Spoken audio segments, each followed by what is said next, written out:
Well, welcome back to War in Heaven Unpacked. We are hoping to dive into more Bible verses with a few more of the scenes that Giselle's going to describe for us in just a second. And we'll kind of recap those, dive into some of the Bible verses that those kind of draw from, and we'll see where it goes. So, yeah. Mike, Giselle? Yeah, let's get to it. So last we left the scene where the angels have been cast down from heaven. And then our next couple scenes go into Jesus and Satan having a conversation in the garden as to him potentially wanting to come back and realizing that pride is still strong in him. And then you start seeing like this confusion well up in him as to what is God's plan in all of this. And we kind of see a reveal of maybe what Satan's plan is a little bit going forward. And then we actually go where he walks over to the tree and we enter the actual creation of the Garden of Eden, of particularly Adam and Eve, and the joy and the awe that is, but then also the turn of events where the pain happens too. So I particularly love the music for that scene. I was so excited when I found it. And the lights. It just came together so well. So yeah, that kind of is the little vignette we're going to discuss tonight. So there's a scene, this first one, we're kind of covering three scenes in this episode, you could call it. And this first scene on the actual program is called War in Heaven, which my goodness. I'm sorry. I messed up. What? Because I was describing like we had already discussed War in Heaven. That's right. No, you're good. We before we discussed the conversation, right? No, you're good. Okay. So I did a really good job describing the other two scenes that we're going to discuss. Sorry, Yeah. I didn't even pick up on that. So the first scene we're going to discuss, I don't know if you want me to go back and do that. But. Well, yeah, I mean, it's an actual war in heaven, and in the play, they're actually like physically in an altercation. It starts non-physical though. Yeah. But anyway, I was just pointing out that this is the scene of which the whole title of this whole episode and this whole play is based on: War in Heaven. Sorry, I need to get a little closer to my mic here. But yeah, I got stuff to say, but was there anything? Okay. Yes. So last time we discussed the conversation that Jesus and Satan had, and where they couldn't come to, I guess, an agreement with how Satan thought things should be laid out. And then we start to see where we kind of take a step out, a little bit of different view, and see the actual heaven scene where the angels come together. Satan's almost trying to put forth his case to these different groups of angels, right. And we see them wrestling with this and amongst each other. And Jesus is always trying to reach out to him, trying to get him to come back. And ultimately, he ends up rejecting those efforts by Jesus by stripping off his robe, and it's covered in black underneath. And just a conscious decision that I am rejecting this life, all of this. And then they're cast out of heaven. And then we go to the garden, and the conversation between Jesus and Satan in the Garden of Eden. So my thoughts initially, when you say it kind of zooms out, we see other angels, we see like kids playing, and I don't know if they're kids and parents or whatever, but we have kids in the play, and it's a beautiful thing. Yeah. Anyway, they're having these conversations, and you see Satan kind of trying to use words and use ideas and use deception to make his point. And then you see Jesus walking around also using words, right? And so Lucifer's trying to woo people to his side. Jesus is trying to give them the truth that this is not the right way. And it made me think about that verse that we wrestle not against flesh and blood, but against principalities and rulers and high places, whatever. But Satan oftentimes is trying to fight battles in our minds and with truth versus lies. And the setting of War in Heaven, I think on a big picture level, is is God good and all powerful and all loving and all knowing? Like he seems to be, and he says he is, and he gives no reasons for us to doubt that, talking like in the perspective of the unfallen angels. Yeah. Or is he actually kind of selfish? He's just trying to glorify himself and make more people to serve him. Because that was kind of what Satan, I think, was describing. Yeah, it's definitely at the I think last time we talked about love and freedom, and it's definitely at the very heart of this where Satan is trying to convince the angels that serving God is not a choice, a freedom for them. And I think oftentimes we think of the angels as these beings that just do God's bidding or, things like that. But like we see because of what happened to Satan and what we see in the Bible, he made a choice. He made a decision, and they are able to too, right? And I think the Bible we're going to read later is a third of the angels, it says we're swept out. So we can even get into some of the Bible verses that we have listed out. Yeah, you made me think of that third of the angels one. I think we have that listed as Revelation 12, verse 4. Are you there, Mike? Yeah. You had a different spot. I'm right about there. Revelation 12, verse 4 says, "And his tail swept across the sky and dragged away a third of the stars of heaven and flung them down to earth." So that's referring to a third of the angels. "And the dragon stood in front of the woman who was about to give birth, so that when she gave birth, he might devour her child." So that's some symbolic things about Jesus coming to reconcile and create a solution to this problem, to this rebellion. Mm-hmm. Yeah, but that idea of a third, did God know it was going to be that way? Or did the angels, like you bring up this point, they had agency, right? Right. They're choosing to follow God because God is love and God is awesome, just like many of us choose to follow God. Now, there are Christians that kind of don't follow God because he's love and awesome. Mm-hmm. They follow him because they're afraid, that they're going to meet a horrible afterlife if they don't. And that's what I just love so much about this play and this whole perspective, this biblical perspective of a war in heaven, because God is like kind of on trial. And some people are not familiar with this concept that the whole universe is watching. We are watching on this world, but the whole universe is as well. In fact, we'll see a verse here kind of that gives that vibe too. But everybody's watching to see, like, is God really going to take the high road every single time? Or is he going to stoop to Satan's level? Yeah. So. Yeah, I mean, in trying to even portray this concept of war in heaven, I mean, there's no way we can even come to do justice to it. But some of the things that we talk about is that, Jesus is always in the position of trying to repair, and Satan is the aggressor in this scene and what is going on, because he is always trying for power or destruction. And I think it's just so powerful to see Jesus constantly trying to win the souls of the angels, right, into back to him and show that type of love to them.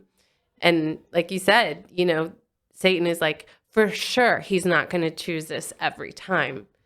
And like we see him do it every single time. Let's get into some more of these Bible verses. What else did you have, Mike? Yeah, so just continuing down in Revelation chapter 12, starting in verse 7, it talks about this war that breaks out. Yeah, I mean, there's the title right there, and there was war in heaven. There was war in heaven. And those are the first lines of this entire play that Gabriel speaks, and there was war in heaven. I mean, what would a cosmic war look like? Yeah, I mean, we're living it, right? Right. Seeing it. Yeah, Michael and his angels waging war with the dragon.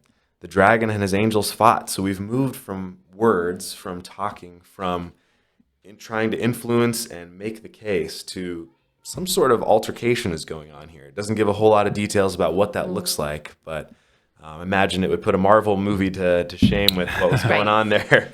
It says, but they had a bigger budget than I did for this, so. Hey, we have some good special effects. Like, there's a little smoke, right? There's some smoke.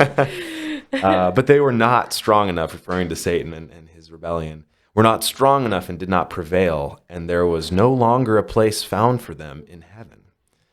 So it almost seems like Jesus, in his infinite love, was trying to make a way, trying to find a place. Like, okay, maybe you can go over in this part of heaven, whatever that means, and you guys can just be over there. But this is saying it wasn't going to work. They had to create separation. They had to put some space.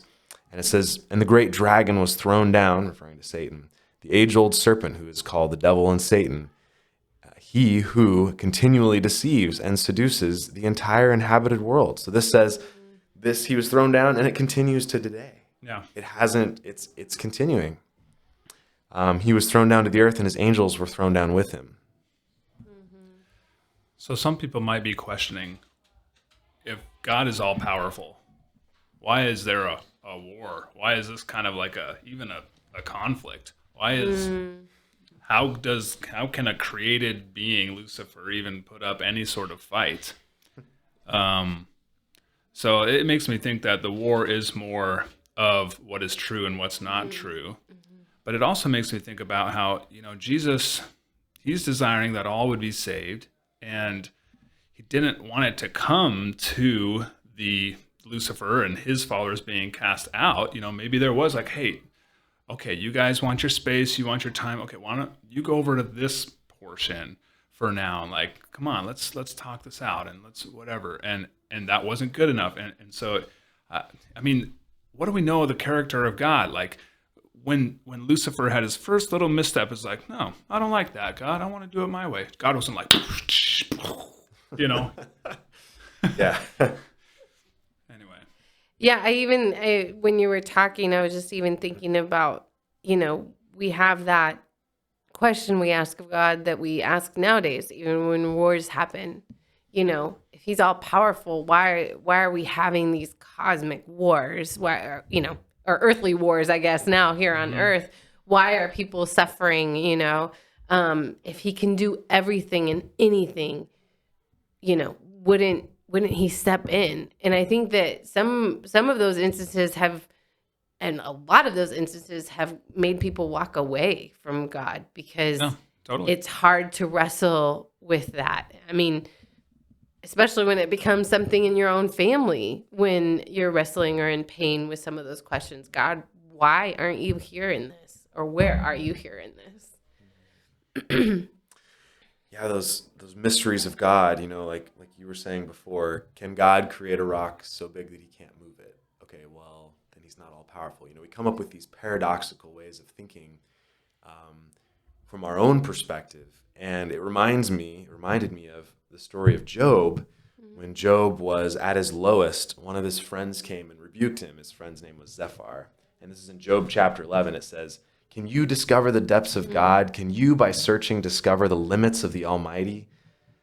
Can you ascend to his heights, extend his widths, and comprehend his infinite perfection? His wisdom is as high as the heights of heaven. What can you do? And so this harkens to limitations that we have as a human being of fully comprehending. Now, just because we can't fully comprehend everything doesn't mean we can't comprehend a lot and know a lot. Yeah. But there are going to be some mysteries that will remain mysteries for this time, for this age. Yeah, I totally agree. And on this one, if we're talking about a mystery of if God's all powerful, why this war? I feel like God wants to do this whole like sin and rebellion thing once, and wants to show once and for all, forever, that there is no doubt or question he is good. And so if he stamps out the evil too quick, he stamps out the people that choose to go a different path than him too quick, then later on, there can be more questions like, oh yeah, we're all following you, God. Yeah, we're all on the same team here. But I remember once upon a time, way back when, I heard about there were people that went away from you, and you just kind of kicked them out. And so, like, I think that it drags on to the extent it has, and has gone to the depths that it has, where he actually had to give himself because he wants once and for all eternity for everyone to know that he is all powerful, but he is all love. Mm-hmm. I just thinking about what you were saying, I wonder if after this event happened, how much time he spent with angels that either were wrestling with the idea of what he did was right or, and I mean, spending time with them, because I feel like in our sense, from the beginning of time, he's let every single human who's ever lived put him on trial for those things. Like every single person has to have that wrestling match with God. And the crazy thing is that he's willing to meet every single human and have that conversation of whether he's love, whether he's freedom, whether what he's doing is right or wrong, or, and he's letting us mere humans have those big questions with him. And so to me, I just think, maybe he was willing to sit down with his angels too and let them wrestle with some of those ideas. These were friends of theirs. These were colleagues. These are people they cared about. And it seems like without a doubt, they came through that experience saying, no, like God is love to the nth degree. Yeah. This reminds me of the saying due process. When you have a court looking at a case, they don't just quickly snap a verdict. They do due process. It's extremely in-depth, and they really go at it. And, otherwise it's going to be appealed by the appellate court, right? Or appealed by the appellate court, kind of like what you were saying. Mm-hmm. And it reminds me of something else that, there's a question of like, well, let's say, Jesus came and then he'll come again and make the whole earth new. Like, will this cycle just repeat itself? There's an idea in the scientific community of the infinite universe that keeps collapsing on itself and re-expanding, right? Like, will this process just continue? And pastor once told me, he's like, think of a time you were really sick. And my voice is a little lower because I'm just getting over being sick. Me too. So I don't want to go back. Don't want to go back to being sick. And so it's kind of like that. It's like, I think in the future, people will choose, beings that God creates will choose based off what you're saying, based off looking at what's happened and go, nope, don't want to be sick again. We've seen that play out. We've seen God's love to the nth degree. We know for a fact that this is just, this is love, and we don't need to go back there. We don't need to get sick again. I don't like being sick. Yeah. And you're just making me daydream about like 10 million years from now. If we are in heaven or in the new earth or whatever, and perhaps we're still procreating, and you have, this kid that is, just now, turning 10 years old or something. It's like, I don't think God is going to automatically program in everyone, and a perfect understanding of all this. I think that perhaps in my daydream, now that I'm rambling on, perhaps, that skeptical teenager 10 million years from now in a perfect world might be like, yeah, so I notice that we're all like really loving God, and I do too, but like, is he kind of actually just doing it for himself? We're like, oh, listen, we have a story for you. And then you tell them some of the story, and then they say, oh yeah, and then come back a few days later, yeah, but what if this? And they're like, listen, like that's been covered. But what about this? That's been covered. Let me tell you. What about this? No, that's been covered too. Let me tell you, where it's like he's trying to cover everything, go through the due process, where it's like, man, there is no shadow of a doubt for all eternity, so that there is no chance ever again of any pain or hurt or suffering. Right. Go ahead. I was going to say, as you say that, it reminds me of this concept of love and freedom of choice being inseparable. A loving God has to allow freedom of choice. And I don't think that's going away in heaven, like you were saying. I think that freedom will still be there. It's just we'll have the witnesses in the story to understand the consequences and and to make those choices. Yeah. So, did you have something else you want to add on that? Yeah, that was beautiful. We might be running a little long on this, and I feel like we still are just kind of talking about that first scene of the war, and there actually is some pushing and pulling in the actual play. There's some, and it's like, did that really happen? We don't know, but it does say that they fought back and whatnot. But God eventually cast them down to earth. It says the great dragon was hurled down, and we in the next scene we find Satan on the ground. There you go. Getting up. And we talked a little bit about, God's plan. God lays out, hey, you're going to be in this tree, and this is where you're confined to in this garden.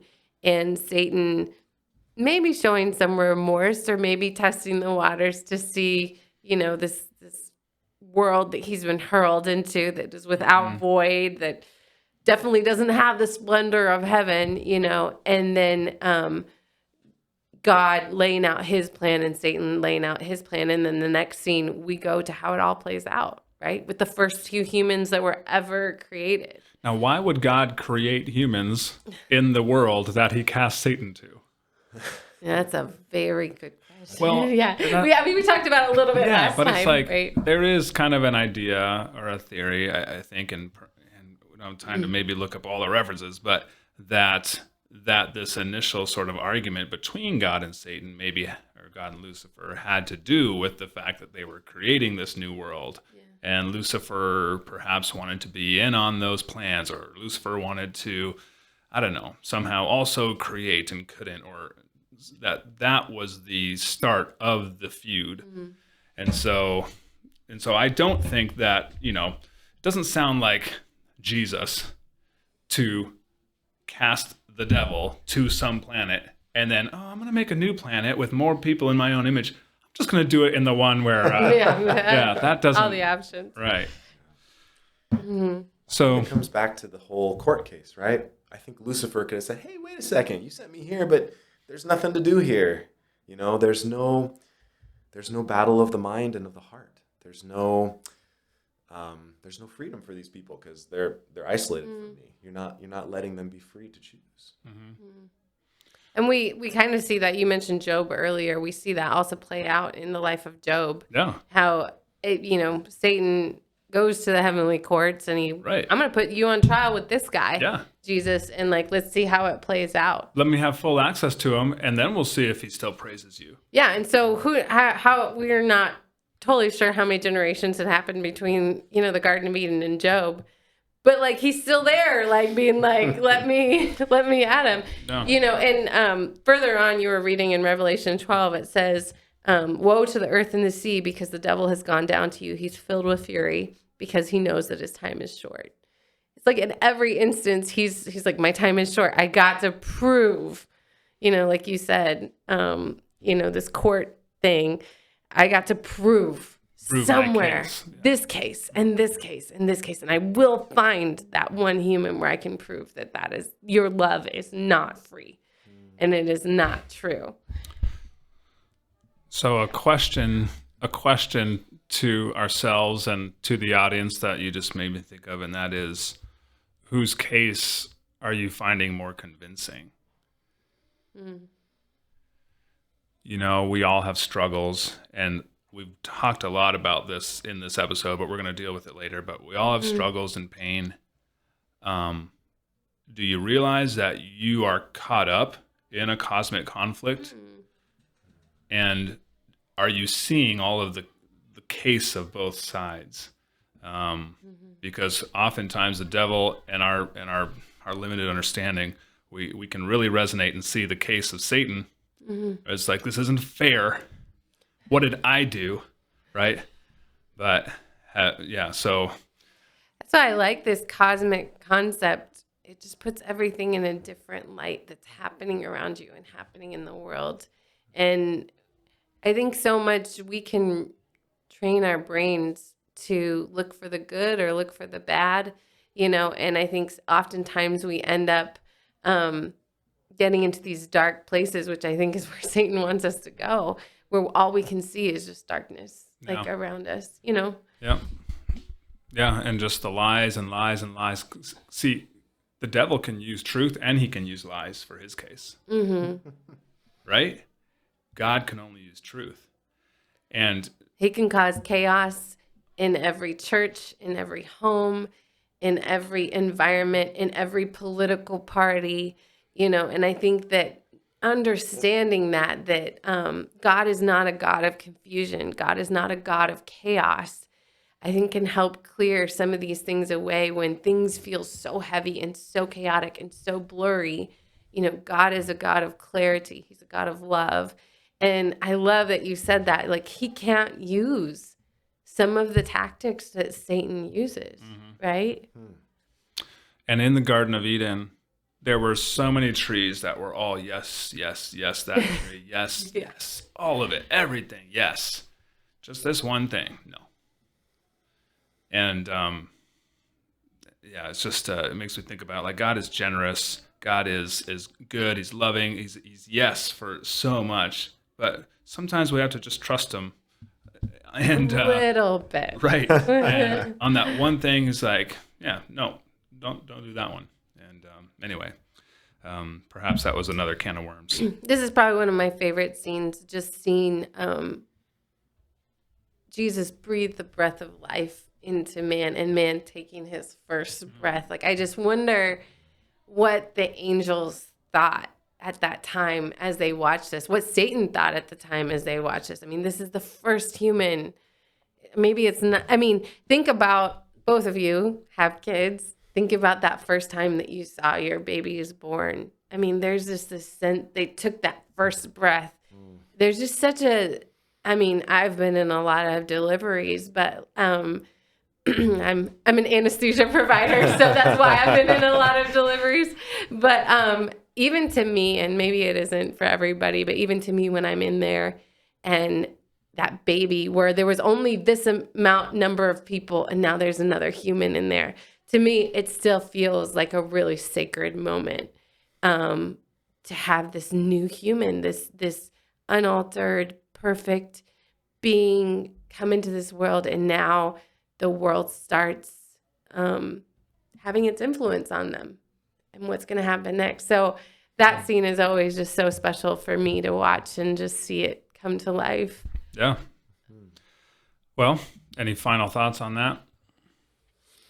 One thing that you were talking about is, God creates this new human. One of the first things that's recorded that he does for Adam is give him an amazing gift, and that is the gift of a spouse. And just, I've been blessed with an amazing spouse, and just knowing that God loves to give good gifts to his creation. He loves to bless them and give them good gifts. And that, even though there is this cosmic battle going on, that concept of God does not change, that he loves to give us good gifts. Yeah. Add that to God's case, right? Yeah. And he loves to create. I mean, I think both of you guys like being in the outdoors and stuff. And when you look up from your phone, right, and you're finally in the outdoors and you just start to see this thing and this thing. And this is like a world that we has deteriorated over thousands of years. And yet still, like, you can be left in awe of his creations. And I think that's so beautiful because, like you mentioned, he loves giving us good gifts. He loved creating this world for us. Love is written throughout every piece of this world, even in its corruption. And just remembering that, like, he made it for us. And he made it good. And someday it will all be good again. Yes. And we will not question his ruling in that cosmic conflict, and this war in heaven will come to an end. So, but yeah, let's bring this episode to an end, shall we? Yeah. And I don't have any closing words. I guess I need to think of some. Yeah, we need to come up with some better words. Blessings. Thanks.